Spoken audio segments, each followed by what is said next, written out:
আসসালামু আলাইকুম। জাপানের জন্য একটা অ্যাপয়েন্টমেন্ট ডেট বুক করব আমরা।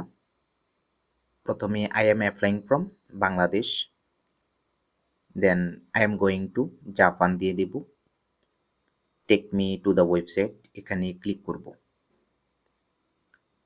দেন বুক অ্যান্ড অ্যাপয়েন্টমেন্ট দেখতে পাবো, উপরেও রয়েছে বুক অ্যাপয়েন্টমেন্ট, এখানে ক্লিক করব। বুক নাও। দেন আমাদের একটা অ্যাকাউন্ট ক্রিয়েট করতে হবে। I do not have an account, এখানে ক্লিক করব। যত নিয়মে আমাদেরকে একটা ভ্যালিড ইমেল আইডি দিতে হবে, পাসওয়ার্ড দিতে হবে, মোবাইল নাম্বার দিতে হবে। দেন চেক মার্কগুলো করে দিব। রেজিস্টার অপশানে ক্লিক করব। আমার অলরেডি একটা অ্যাকাউন্ট রয়েছে। আপনার ইমেলে একটা মেল যাবে, দেন একটা লিঙ্কে গিয়ে অ্যাকাউন্টটা অ্যাক্টিভেট করে নিতে হবে। ওকে, দেন আমি ইউজার নেম পাসওয়ার্ড দিয়ে অ্যাকাউন্টে লগ ইন করবো। স্টার্ট নিউ বুকিং দেখতে পাবো। দেন অ্যাপয়েন্টমেন্ট ডিটেলস অটোমেটেড দেওয়া থাকবে, কন্টিনিউতে যাব।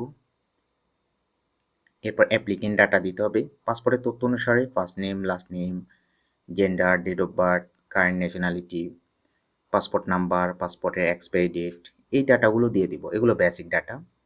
সেভ অপশানে ক্লিক করব। সামারি দেখা যাবে। চাইলে আমরা অন্য অ্যাপ্লিকেন্টের ডাটা অ্যাড করতে পারি। কন্টিনিউতে চলে যাব।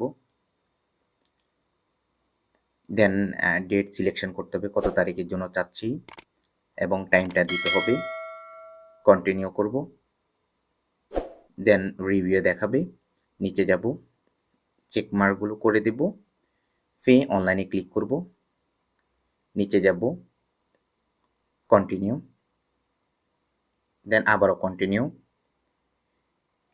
এরপর আমরা কার্ড রিলেটেড ইনফরমেশনগুলো দিয়ে পে অপশানে ক্লিক করব। পেমেন্ট হয়ে গেলে আমাদের ইমেইলে মূলত অ্যাপয়েন্টমেন্ট লেটারটা চলে যাবে এবং আমাদের অ্যাকাউন্টেও কিন্তু এটা দেওয়া থাকবে। আপনি ইজিলি পেয়ে যাবেন।